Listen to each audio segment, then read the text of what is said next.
ये बात मैंने आज तक किसी को नहीं बताई, एक सिर्फ बात मेरे जहन में थी, लेकिन आज इस मंच के माध्यम से मैं बता रहा हूँ। मैं जिस कंपनी में काम करता था, जैसे मेरी डिग्री पूरी हो गई, जिस कंपनी में मैं काम करता था मुझे वहाँ से निकाल दिया गया। और उसी समय एक बंदा वहाँ पर आया हुआ था। उसने कहा कि क्या करते हो? मैंने बोला मैं ITI कर रहा हूँ। क्या करते हो ITI में? बोला टर्नर कर रहा है। अच्छा, वर्कर लोग ना वर्कर ही रहने वाले हैं, ये लोग कुछ करने वाले नहीं, ये लोग तो जिंदगी ऐसे ही जाने वाली है, ये ऐसे ही पैदा हुए हैं और ऐसे ही मरने वाले हैं। मैंने ऑपरेटर का भी काम किया है, मशीन पे भी काम किया है, सुपरवाइजर का भी काम किया है, मैनेजर का भी काम किया है, डायरेक्टर का भी काम किया है। इतने सारे जगह पे पोजीशन लेने के बाद एक चीज समझ में आ गई है। 2 लाइन से मैं शुरुआत करना चाहता हूं। मंजिलें उन्हीं को मिलती है जिनको सपनों में जान होती है, मंजिलें उन्हीं को मिलती है जिनके सपनों में जान होती है। पंखों से कुछ नहीं होता, हौसलों से उड़ान होती है। आज इन्हीं हौसलों की कहानी लेकर मैं प्रोफेसर डॉक्टर दिनेश गुप्ता आपके सामने आया हूं और आज हम बात करने वाले हैं कि किस तरह से एक जो लड़का था, एक कल्याण में के मुंबई के पास एक कल्याण के एक छोटे से शहर से निकलकर अपनी एक उड़ान, एक हौसलों की उड़ान को वो उड़ता है। कहानी है मेरी। मुंबई के पास एक छोटा सा शहर है कल्याण। उसी कल्याण में मेरे पिताजी बहुत साल पहले वहाँ पर आ चुके थे और वहाँ पर आके उन्होंने एक छोटा सा बिज़नेस शुरू किया था। बिज़नेस था उनका कैंटीन चलाने का, चाय समोसा अलग अलग वो सामान, नाश्ते का सामान बेचा करते थे। वही बिज़नेस करते करते उन्होंने हम 2 भाइयों को और बहनों को उन्होंने पाला। जब हमारी गर्मियों की छुट्टियां होती थी, जब हम स्कूल में पढ़ा करते थे, जब गर्मियों की छुट्टी होती थी तो हम लोग को पिताजी कहीं ना कहीं स्किल सीखने के लिए भेज देते थे। कभी टेलरिंग सीखने भेजते थे, कभी सोनार के दुकान में भेजते थे, कभी हमें हार के दुकान पे सीखने के लिए भेजते थे। और इसी तरह से हमारा बचपन जाता था। कोई हमारे पास ये नहीं था, कोई लक्ष्य नहीं था, हम लक्ष्यहीन थे। लोग कहते थे हमारे यहाँ जब आते थे, बोले ये बच्चे लोग कुछ करने वाले नहीं है साहब, ये लोग कुछ करने वाले नहीं, ये लोग की जिंदगी ऐसे ही जाने वाली है, ये ऐसे ही पैदा हुए हैं और ऐसे ही मरने वाले हैं। हम बस ऐसे ही सोचते थे और हम हमारे सामने भी, और हमने भी उनको स्वीकार कर लिया था। हमने भी, हमारे परिवार ने वो सारी बातों को हमने स्वीकार कर लिया था। और किसी तरह से मेरा 10वीं पास हो गया। 10वीं पास होने के बाद जीवन पूरी तरह से बदल गया। 10वीं पास होने के बाद पिताजी ने बहुत जगह इंक्वायरी किया कि 10 बच्चे को क्या करना चाहिए, क्या पढ़ाना चाहिए। उनको नहीं पता था कि क्या करे। फिर उन्होंने जो हमारे कैंटीन में जो लोग आते थे चाय पीने के लिए, नाश्ता करने के लिए, उनको उन्होंने पूछा कि हमारा बच्चा 10वीं पास हो गया है, उनको क्या कराए। तो सभी ने उनको, देखिए हम सेम लोगों के पास जाते हैं। जब हमको राय लेनी है तो हम कोई बड़े लोगों के पास नहीं जाते, हम सेम लोगों के पास जाते हैं और हमको वो हमारे जैसे ही वो हमें सलाह देते हैं। और ये बहुत घातक भी हो जाता है कभी कभी, लेकिन कहते हैं ना कभी कभी गलत बस भी हमें सही रास्ते पर पहुंचा देता है। मैं ITI में चला गया था। ITI में जाने के बाद टर्नर फिटर मशीनिस्ट एक कोर्स होता है, जो टर्नर नाम का एक लेथ मशीन का कोर्स है, मैं वो कर रहा था। और उसी के साथ 11वीं 12वीं नाइट कॉलेज में कर रहा था। मैंने पिताजी को स्पेशल रिक्वेस्ट किया था कि पिताजी मुझे तो 11वीं 12वीं करना ही है। तो बोले ठीक है, आप 11वीं 12वीं अपने हिसाब से कर लो और तुमको ITI करना पड़ेगा। ITI करने का लक्ष्य बहुत सिंपल था। हमारे पास कोई लक्ष्य का साधन नहीं था, हमारे पास कोई अर्निंग सोर्स नहीं था। पिताजी एक थे वही काम करते थे। पिताजी चाहते थे जल्दी से हमारा लड़का तैयार हो जाए और हमारे घर में 2 पैसे आने शुरू हो जाए। और ना ही उनके पास कोई कॉन्फिडेंस था कि हम लोग भी कभी इंजीनियर डॉक्टर बनेंगे, ऐसा कोई सपना नहीं था। किसी तरह से मैं ITI जाने लगा। ITI में मैं आपको बताना चाहता हूं कि जिस तरह का वहाँ का माहौल था, मैं जिस तरह से मैं सोचा करता था कॉलेज, वो उससे पूरा विपरीत था। मैं अकेला एक ऐसा लड़का था जो पहली बार में 10वीं पास हुआ था, क्योंकि वो हमारी जो बैच में थे काफ़ी लोग थे जो 2-2 3-3 रिजल्ट लेके वहाँ पर आए हुए थे। लेकिन मैं पहली बार ऐसा मैंने देखा था वो माहौल उन 75 बच्चों के अंदर। और किसी तरह से मैं अपना जीवन यापन करने लगा था। मन मार के मैं वो सीख रहा था, लेथ मशीन सीख रहा था। उसी समय एक सर हमारे यहाँ पर आए और उस सर ने हमारी ज़िंदगी बदली। लेकिन उसके पहले मैं एक घटना आपको बताना चाहता हूँ। उसके पहले भी एक घटना घटी थी। नया साल आने वाला था, 31 का वो दिसंबर 31 था। सभी बच्चे, क्योंकि मैं जिनके साथ हम रहते हैं ना, हम वैसे ही बन जाते हैं। जिस संगत में हम रहते हैं ना, वैसे ही बन जाते हैं। तो मैं उनके साथ रह के मैं भी वैसे ही बन रहा था। वो लोग ट्रेन, वो कभी सीढ़ियों से ऊपर नहीं जाते थे, एक प्लेटफॉर्म से दूसरे प्लेटफॉर्म पे कभी सीढ़ियों से नहीं जाते थे। वो बीच में से ही वो टर्न मार के, वो शॉर्टकट मार के वो करते थे। तो मैंने भी एक बार ट्राई किया उनके साथ करने का, और मैं भी जंप मार दिया और सामने से ट्रेन आने लगा।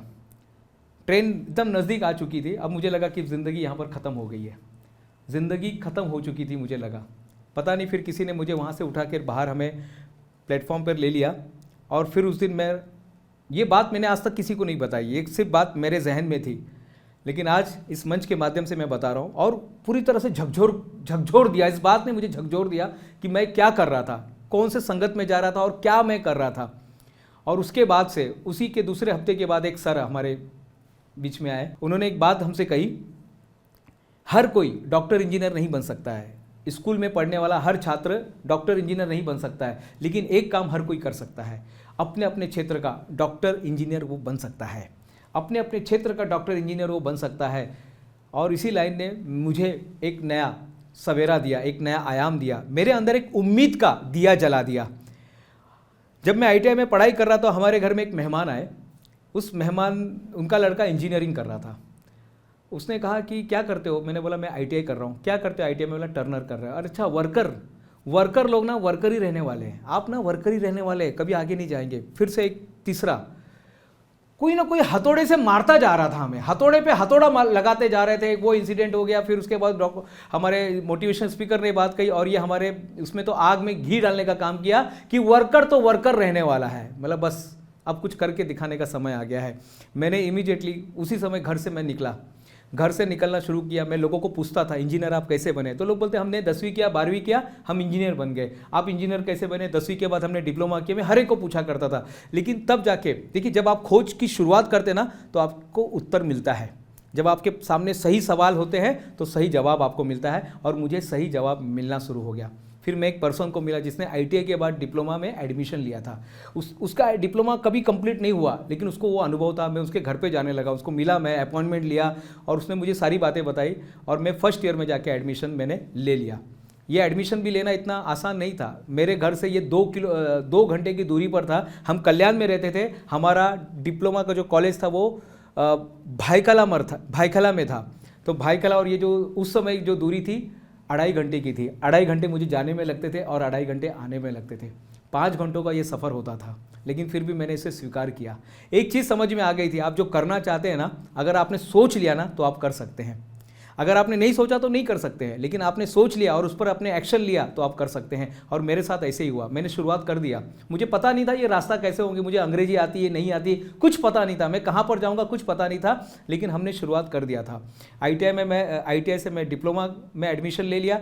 डिप्लोमा मेरा शुरू हो गया। मैं बताना चाहता हूँ मित्रों, मैं कोई होनहार स्टूडेंट नहीं था। फर्स्ट ईयर में मेरे पास 9 KT थे। मैं 9 सब्जेक्ट का बोझ लेकर चल रहा था। और उसी समय एक बात हुई, मैं एक पाटिल सर को मिला।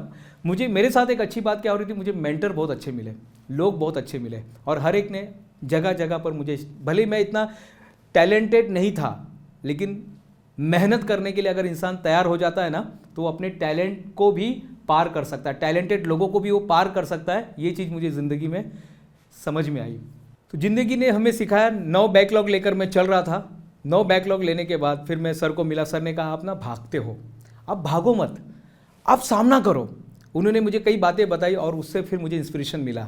शब्दों में ना ताकत होती है जीवन बदलने की, और वो ताकत मुझे शब्दों से मिलती गई। मैं बता रहा हूँ, हमारे घर में कोई ज़्यादा पढ़ा लिखा नहीं था, लेकिन मुझे वो करना था। हर घर में एक ऐसा चिराग पैदा होता है जो अपने घर के माहौल को बदल देता है। शायद वो मैं ही था हमारे घर में। और इसी तरह से जीवन चलता गया, और उस सर से इतनी अच्छी प्रेरणा मुझे मिली, इतनी अच्छी प्रेरणा मिली। फर्स्ट ईयर में जो बच्चे को 9 बैकलॉग था, जिसको समझ में नहीं आ रहा था इंजीनियरिंग क्या होता है, जब वो फाइनल ईयर जाता है और फाइनल ईयर में वो इतनी मेहनत करता है, क्योंकि उसको एक सीक्रेट पता चल गया था, और उस सीक्रेट से वो जब पढ़ाई करता है तो 2 गोल्ड मेडल लेके वो बाहर निकलता है। और इसी के बाद फिर थोड़ा कॉन्फिडेंस आ गया। मैं बताना चाहता हूँ मित्रों और एक बात, कि ये सब करते समय मैं कभी घर में नहीं बैठा। मैं हमेशा किसी न किसी कंपनी में काम करता था। जो 4 साल का हमारा डिप्लोमा था, हर साल दिन में मैं कहीं ना कहीं काम करता था, और नाइट कॉलेज में जाके मैं पढ़ाई करता था। इसी तरह का जो संघर्षमय यात्रा हमारी चल रही थी।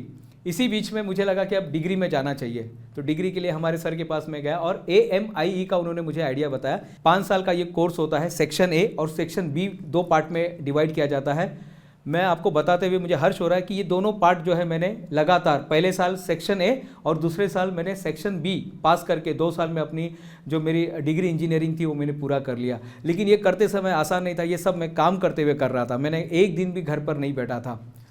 हर दिन कुछ ना कुछ करते करते करते यहाँ तक पहुँचा था। मैं एक इंसिडेंट आपको बताना चाहता हूँ कि जब मैं डिग्री करने जाता था तो बहुत बार ऐसा होता था, जब हम सबमिशन करने जाते थे तो कई बार मैं बीमार पड़ा हूँ। पता नहीं क्या होता था, जब भी मैं एग्ज़ाम देने जाता था मैं बीमार पड़ जाता था, लेकिन अंदर एक कौन सी तो भी एक शक्ति थी जो मुझे जागृत कर देती है। हर बार मैं हॉस्पिटलाइज भी हुआ हूँ, हर एग्ज़ाम में मैं हॉस्पिटलाइज हुआ हूँ। और उस समय मैं सोचता था अगर मेरी जगह डॉक्टर बाबा साहब अम्बेडकर होते तो क्या करते, मेरी जगह अगर कोई बहुत महान व्यक्ति होता तो क्या करता। उन्हीं महान व्यक्तियों ने मुझे प्रेरणा दी कि मैं अपने एग्ज़ाम को क्रैक कर सकूँ। देखिए, आपका हेल्थ भी होना बहुत ज़रूरी है। इसके बाद जो है, मैं जिस कंपनी में काम करता था, जैसे मेरी डिग्री पूरी हो गई, जिस कंपनी में मैं काम करता था मुझे वहाँ से निकाल दिया गया और उन्होंने कहा अब आपकी हमें ज़रूरत नहीं है, क्योंकि जो मशीन का हमारे पास कॉन्ट्रैक्ट था वो कॉन्ट्रैक्ट ख़त्म हो गया है। हमने उस मशीन के लिए आपको लिया था, उस रोबोटिक मशीन के लिए। जब मैं उतर रहा था, मेरा ऑफिस 4थे माले पर था, और मैं जब उतर रहा था, उतरते उतरते मुझे चक्कर जैसे आ गया और मैं वहीं पर बैठ गया। मैं सोच रहा था कि अब मैं क्या करूँगा, इतनी बड़ी ज़िंदगी कैसे होगा। उस समय मेरी शादी हो चुकी थी और मेरी मिसेज एक्सपेक्टेड थी कि क्या होगा, आगे क्या करेंगे, कुछ समझ में नहीं आ रहा था लाइफ कैसे गुजरेगी। लेकिन फिर इमीडिएटली कहीं से जो हमारे क्लाइंट थे मैं उनके पास गया और मैं उनके पास नौकरी मांगने लगा। तो उन्होंने नौकरी तो मुझे रख लिया, लेकिन उन्होंने मेरी तनख्वाह को आधा कर दिया। मैं आधा तनख्वाह में काम करने लगा। मुंबई के पास पवई नाम का एक जगह है जहाँ पर मैं वो नौकरी करने जाता था। वहाँ पे मुझे वो कोई भी शिफ्ट में रखते थे, सेकेंड शिफ्ट हो गया, फर्स्ट शिफ्ट हो गया, लेकिन मैं जाया करता था और हंसी खुशी में काम करता था। सिर्फ एक चीज़ वहाँ पर बहुत बड़ी हुई जिसने मेरे जीवन को एक नया टर्निंग पॉइंट दिया। जब मैं वहाँ से स्टेशन से जब मैं पवई जाया करता था तो बीच में IIT मुंबई आता था। मैं IIT मुंबई को रोज़ देखा करता था, कुछ पता नहीं क्या होगा, लेकिन मैं रोज़ देखा करता था। जाते समय भी देखा करता था और आते समय जानबूझ के उस खिड़की की तरफ बैठा करता था कि मुझे बस IIT का वो गेट मुझे देखने को मिले। 1 साल तक लगातार मैं आते जाते उसे देख रहा था। पहले साल मैंने ट्राई किया तो नहीं लगा नंबर, दूसरे साल फिर से मैंने ट्राई किया, पेपर में उनका इश्तिहार आया था, मैंने अप्लाई किया और मैं कंपनी में मैंने बताया कि मुझे आगे का पढ़ाई करना है, प्लीज़ सपोर्ट कीजिएगा। उस समय मेरी कंपनी चेंज हो गई थी, मैं दूसरे कंपनी में चला गया था और कंपनी वालों ने भी मुझे सपोर्ट किया। कहते हैं ना, किसी चीज़ को अगर दिल से चाहो, मन से चाहो, विश्वास से चाहो तो पूरी कायनात उसे आपसे मिलाने में जुट जाती है। और मेरे साथ भी ऐसा ही हुआ। जो कंपनी के मैनेजर थे उन्होंने मुझे सपोर्ट किया और IIT में मेरा एडमिशन हो गया। Post graduation diploma in embedded system, 1 साल का ये जो कोर्स होता है, वहाँ पर मेरा एडमिशन हुआ नॉन क्रेडिट मोड पर और मैंने वो 1 साल पूरा करके मैं IIT से वो एग्ज़ाम जो है मैंने वो क्रैक कर दिया था। इसी तरह से कहानी आगे बढ़ती गई। मित्रों, मैं आपको बताना चाहता हूँ, ज़िंदगी में बस आपको सोचना है कि आप क्या करना चाहते हो। आपका माइंडसेट होना चाहिए। हर बार मेरी तरह आप इतना घूम घूम के नहीं कर सकते। ज़िंदगी इतनी बड़ी नहीं है कि हम घूमते रहें। कहीं ना कहीं आपको आज माइंडसेट करना पड़ेगा। इस कहानी से मैं आपको बताना चाहता हूँ, माइंडसेट कर लीजिएगा, दूसरा एक्शन लीजिएगा। जब तक हम जीवन में एक्शन नहीं लेंगे हमारे जीवन में कोई बदलाव नहीं आने वाला है। और तीसरा सबसे इंपॉर्टेंट है, जब तक आप ये चीज़ नहीं करोगे जीवन में कोई बदलाव नहीं आने वाला है, वो है ग्रैटिट्यूड। ग्रैटिट्यूड में रहिए। जो आपको मिला है, बहुत कुछ मिला है। आपके पिताजी जो काम करते हैं, आपके घर वाले जो काम करते हैं, जिसे आपकी ज़िंदगी, उसको लिए धन्यवाद दीजिएगा। जाते जाते मैं यही 4 लाइन कहना चाहता हूँ कि झुक झुक कर खड़ा हुआ हूँ मैं, अब झुकने का खौफ नहीं। झुक झुक कर खड़ा हुआ हूं मैं, अब झुकने का खौफ नहीं। अपने हाथों रचा स्वयं, तुमसे मिटने का खौफ नहीं। तुम हालातों की भट्टी में जब जब मुझको झोंकोगे, तुम हालातों की भट्टी में जब जब मुझको झोंकोगे, तब तब कर हीरा बनूंगा मैं। तुम मुझको कब तक रोकोगे, तुम मुझको कब तक रोकोगे। कल्याण जैसे छोटे से शहर में, छोटे से कस्बे में रहने वाला लड़का, जिसके पिताजी ठेले पर वड़ा पाव बेचा करते थे, चाय बेचा करते थे, उन्हीं का लड़का ITI से IIT और IIT के बाद 15 अलग अलग देशों में उसने काम किया। कई देशों में मैंने अलग अलग इंजीनियरिंग की सेवाएं दी, इनोवेशन पर हमने काम किया, हमने किताबें लिखी, मैंने ऑपरेटर का भी काम किया है, मशीन पे भी काम किया है, सुपरवाइज़र का भी काम किया है, मैनेजर का भी काम किया है, डायरेक्टर का भी काम किया है। इतने सारे जगह पे पोजीशन लेने के बाद एक चीज़ समझ में आ गई है कि अगर आपने आज अपना माइंडसेट कर लिया, आपके पिताजी क्या करते हैं, आप कहाँ से आ रहे हैं वो महत्वपूर्ण नहीं है, कहाँ जा रहे हो वो महत्वपूर्ण है। आज आपको अपना माइंडसेट करना पड़ेगा। मैं यही बात कहना चाहता हूँ कि अगर मैं कर सकता हूँ तो आप क्यों नहीं। क्या आप अपने करियर और जिंदगी के ग्रोथ से खुश हैं, सैटिस्फाइड हैं? हमारे करवाए गए एक सर्वे के मुताबिक 75% से ज्यादा लोगों का यह कहना है कि अगर वो अपनी पर्सनैलिटी, कम्युनिकेशन स्किल्स और इंग्लिश फ्लुएंसी पर ज्यादा फोकस कर पाते तो वो अपने करियर में बहुत आगे होते। मैं नहीं चाहता हूं कि आप भी उन 75% लोगों में से हो, इसलिए मैं आपको एक सुझाव देना चाहता हूं। एक ऐसा सुझाव जिसने आज तक 1,30,000 से ज्यादा लोगों की मदद की है इंग्लिश, कम्युनिकेशन स्किल्स और पर्सनालिटी डेवलपमेंट में। जी हाँ, मैं बात कर रहा हूं इंडिया के top English and personality development app की, जिसका नाम है जोश स्किल्स। नाम तो सुना ही होगा। ये ऐप आपको कैसे हेल्प करेगा?